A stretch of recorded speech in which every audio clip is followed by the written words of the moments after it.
Life has a funny way of mixing the sweet with the bitter. That's how I describe my current life situation. I'm Emma, 27 years old, newly married to Jack, the kind of man who makes every day brighter. We live in a small house, a charming place really, left to me by my grandfather. It's our little haven, filled with love and the dreams of a future family. Jack and I, we're saving up, hoping to buy a bigger house someday. But for now, this place is our world. It's quaint, filled with memories of my childhood, and now of our life together. Then there's Jack's family. His parents, Mike and Susan, are decent folks. Mike's a bit stern, the kind who believes in hard work and responsibility. Susan, she's a sweetheart, always trying to smooth things over whenever there's a disagreement. But the real challenge in the family dynamic? That'd be Lily, Jack's younger sister. She's 24, living a life starkly different from ours. She doesn't work, spending her days hanging out with friends and living life at her own pace. Family dinners are often an interesting affair. Like this one Sunday, we were all gathered around the table at our house. Mike was in his usual form, lecturing Lily about getting a job. "Lily, you're 24. It's high time you started thinking about your future," Mike said sternly, barely looking up from his plate. Lily just scoffed. "Oh, come on, Dad. I'm doing just fine. Why rush life?" It was the usual script. Susan, ever the mediator, jumped in to defend her. "Mike, leave her be. She's still figuring things out." Mike's disapproval was palpable, but he let the topic drop. This was a recurring theme. Mike trying to push Lily towards independence, and Susan cushioning her fall every time.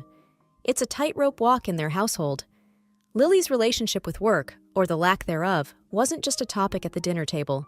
It was a family concern.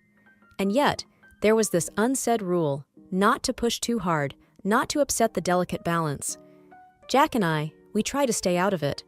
We've got our own plans, our own future to build.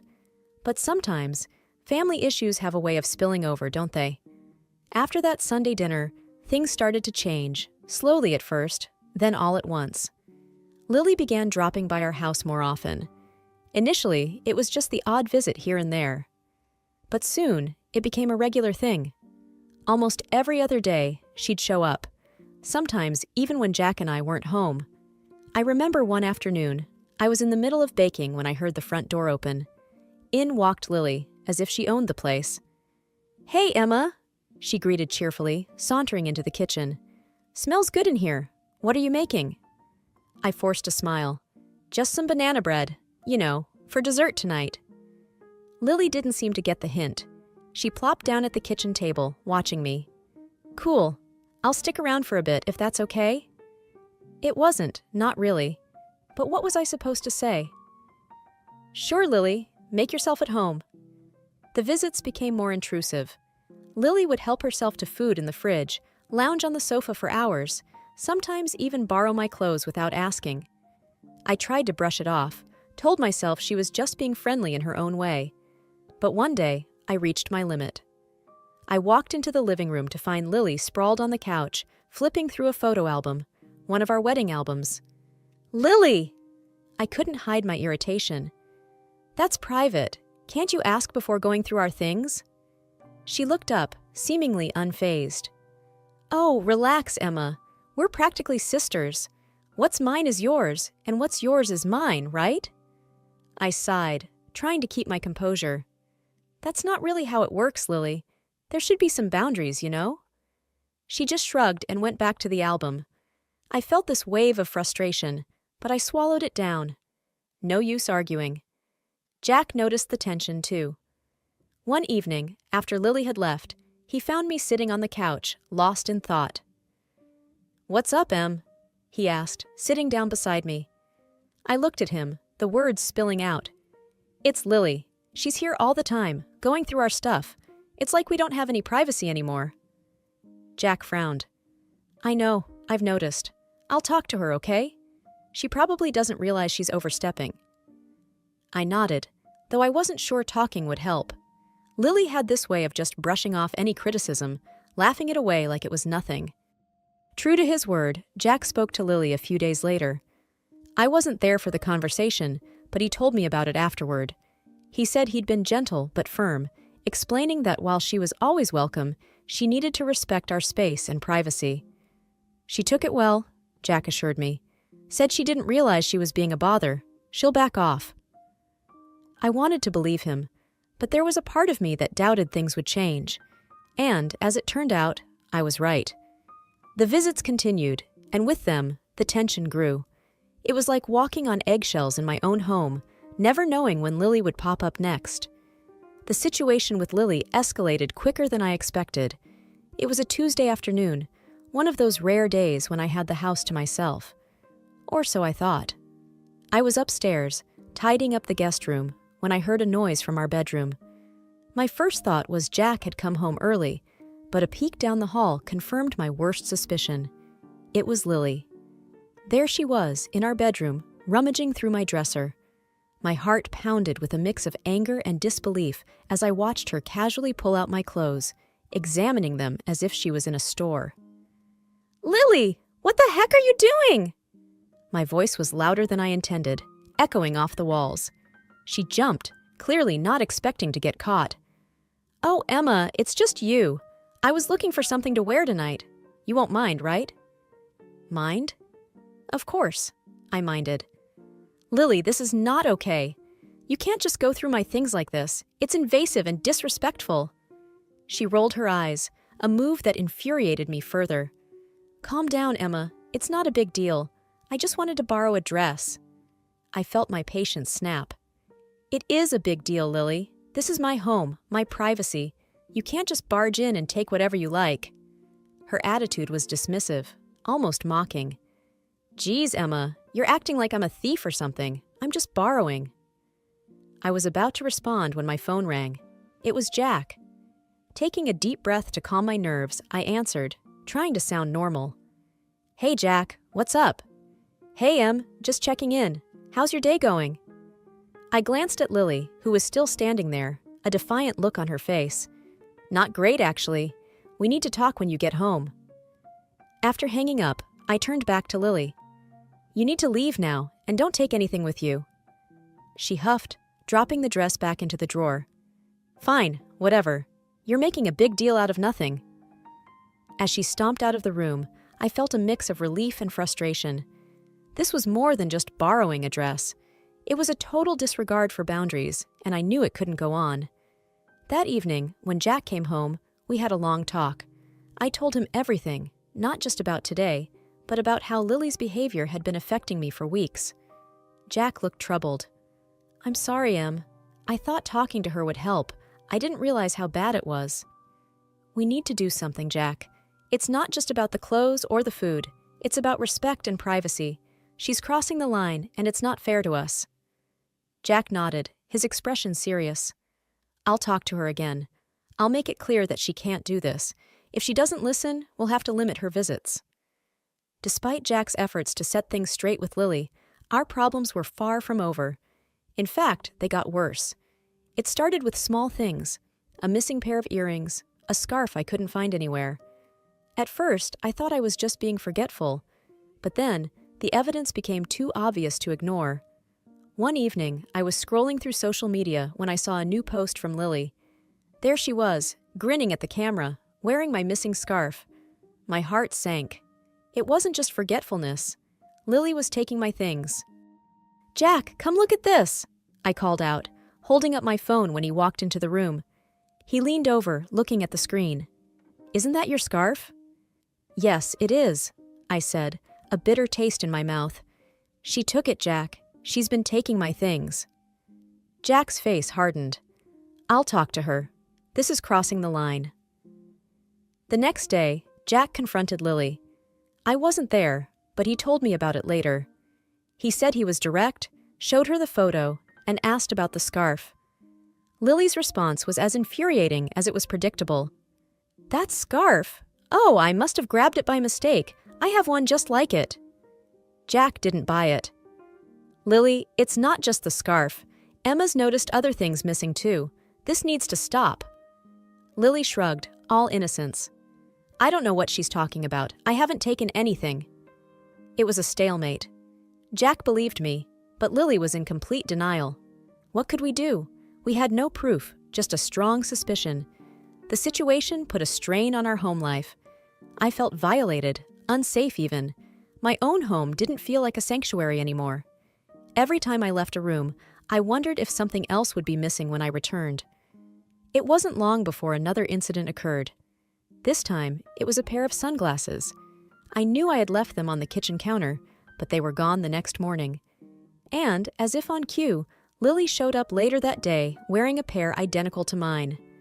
"Nice sunglasses," I commented, unable to keep the edge out of my voice. Lily looked at me, a smirk playing on her lips. "Thanks. Got them a while back. Pretty cool, right?" I didn't respond. What was the point? It was clear she wasn't going to admit to anything. Jack was as frustrated as I was. "I don't know what else we can do, Em. If she won't admit it, how can we stop her?" I didn't have an answer. We were stuck in this cycle of theft and denial, and it was wearing me down. I started hiding my valuables, locking doors I never used to lock. It felt ridiculous, but I didn't know what else to do. The thefts were bad enough, but what happened one Friday night took everything to a whole new level. Jack and I were curled up on the couch, watching a movie, trying to forget our troubles for a while. It was late, maybe around 11 p.m., when we heard a commotion outside. Loud voices, laughter, the sound of a car door slamming. My heart sank as I peeked out the window. There, in our driveway, was Lily, looking tipsy, with a group of her friends. They stumbled towards the door, and before we could react, they barged in. Lily was leading the pack, a drunken grin on her face. "Surprise!" she slurred, as her friends filed in behind her, loud and unruly. Jack stood up, his expression a mix of anger and disbelief. "Lily, what the hell? It's almost midnight!" Lily just giggled, swaying slightly. "Chill, bro. We just wanted to hang out, have some fun." Her friends were already making themselves at home, one of them heading to the fridge, another cranking up the music on their phone. I felt a surge of frustration. "This is not okay, Lily. You can't just show up like this, especially not this late." Lily waved her hand dismissively. "Oh, come on, Emma. Loosen up a bit. We're just having a little fun." Jack's patience snapped. He marched over to the group at the fridge. "No, Lily, you need to leave. Now. This is our home, and you're disrespecting it." One of Lily's friends, a tall guy with a loud laugh, piped up. "Hey, man, no need to be a buzzkill. We're just partying a bit." Jack was seething. "I don't care. Get out, or I'm calling the police." The atmosphere shifted from rowdy to tense. Lily looked at Jack, her expression sobering a bit. "You wouldn't call the cops on your own sister, would you?" Jack didn't waver. "Try me. This is the last straw, Lily." There was a moment of standoff, then Lily sighed dramatically. "Fine, we're leaving. You're such a killjoy, Jack." As they filed out, the relief was palpable. Jack locked the door behind them and turned to me, his face a mixture of anger and worry. "I'm sorry, Em. I had no idea she would do something like this." I just nodded, feeling emotionally drained. "It's not your fault, Jack. But this can't go on. She's out of control." The incident at our home was a wake-up call. We knew we couldn't let Lily's behavior slide anymore, but before we could figure out what to do next, something unexpected happened. My dad, a police officer, decided to visit us for a few days. He had always been my rock, and I was grateful for his presence, especially now. He arrived on a Thursday, his old duffel bag in hand, and a reassuring smile on his face. "Hey, Pumpkin," he greeted me, giving me a firm hug. "Thought I'd drop by and spend some time with my favorite daughter." I smiled, feeling a sense of relief wash over me. "I'm your only daughter, Dad, but I'm glad you're here." The only unpleasant moment is Lily, who ran in for a minute, asking to go to the toilet. After a moment's thought, I let her into the house, not wanting to make a scandal in front of Dad. Dad was a man of few words, but his presence alone made me feel safer. He had a way of bringing calm to any storm. That evening, we had a quiet dinner, and I could tell Jack felt more at ease, too. The next morning, things took a turn. Dad usually kept his wallet and a few personal items in a small pouch he carried. But when he went to grab his wallet, his brow furrowed in confusion. "That's odd," he muttered, searching through his pouch. "I could have sworn I had my card in here." Jack and I exchanged a look. "What's wrong, Dad?" I asked, a sinking feeling in my stomach. "My bank card, it's missing." He sounded more puzzled than worried. We immediately called the bank and blocked the card. Just then, my phone rang. It was Lily. Her voice was loud and slurred, the sound of music and chatter in the background. "Emma, why the hell did you block the card? I can't withdraw any money." My heart stopped. "What are you talking about, Lily?" "The card, Emma. The one I took from your room. I was using it to buy drinks, and now it's blocked." I felt a mix of anger and shock. "Lily, that wasn't my card. It was my dad's. He's a police officer, for God's sake." There was a pause, and then a nervous laugh from Lily. "You're joking, right? That's not funny, Emma." "Dad, she took your card," I said, turning to my father, who was now listening intently. He took the phone from me. "Lily, this is Officer Williams. You need to return my card immediately, or there will be consequences." There was a moment of silence. Then the line went dead. Dad looked at us, his expression grave. "I'll have to report this. It's a serious matter." Jack put his hand on my shoulder. "I'm so sorry, Dad. We had no idea she would do something like this." Dad just nodded, his face stern. "I'll handle it from here. Don't worry."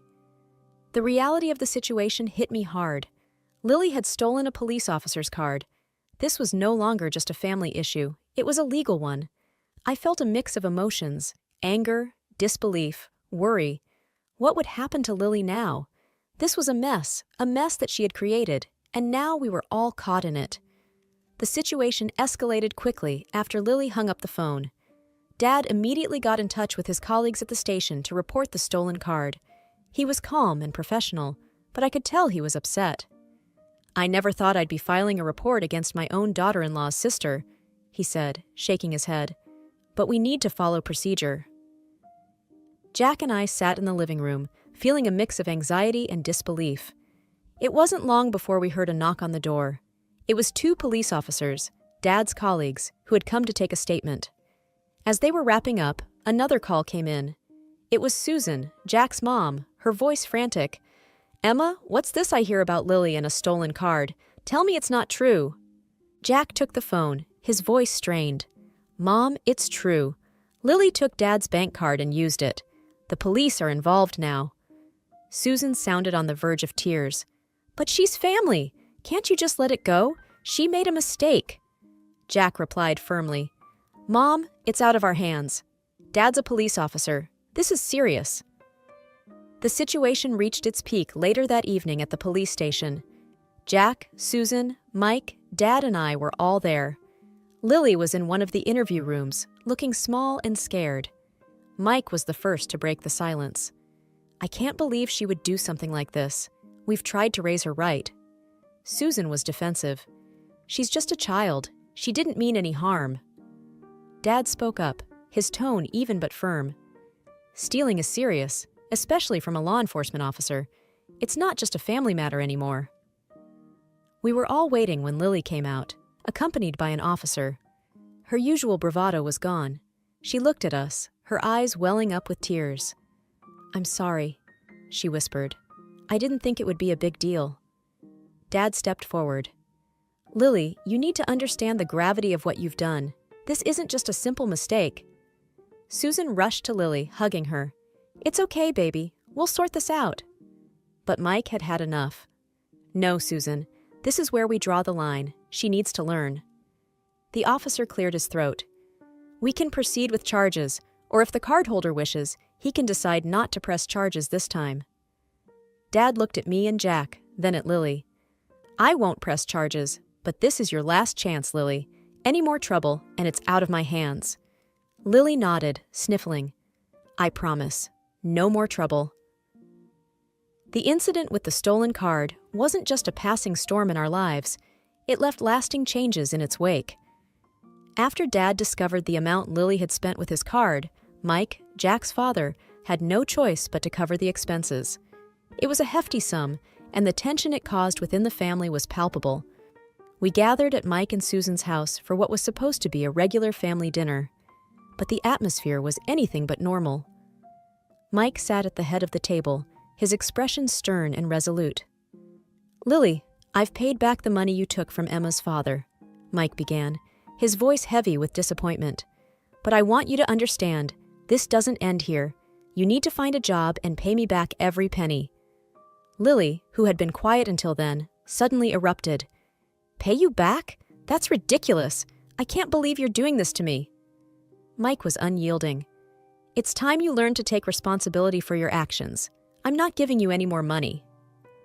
The declaration seemed to push Lily over the edge. She stood up, knocking her chair back. Fine!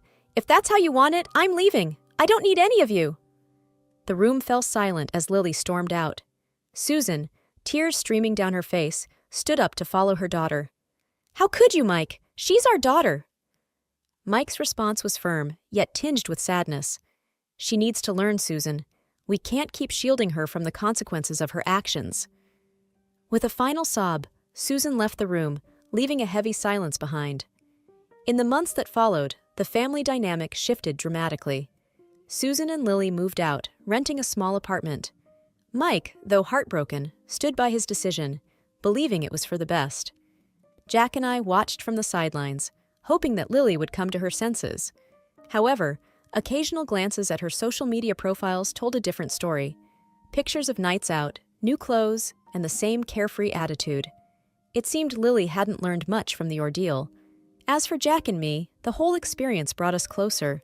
We learned the importance of setting boundaries and the value of standing up for what's right, even when it's tough.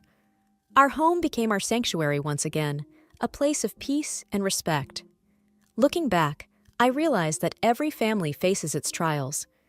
Ours was a difficult one, filled with tough love and hard decisions. But through it all, we learned valuable lessons about responsibility, respect, and the sometimes painful process of growing up.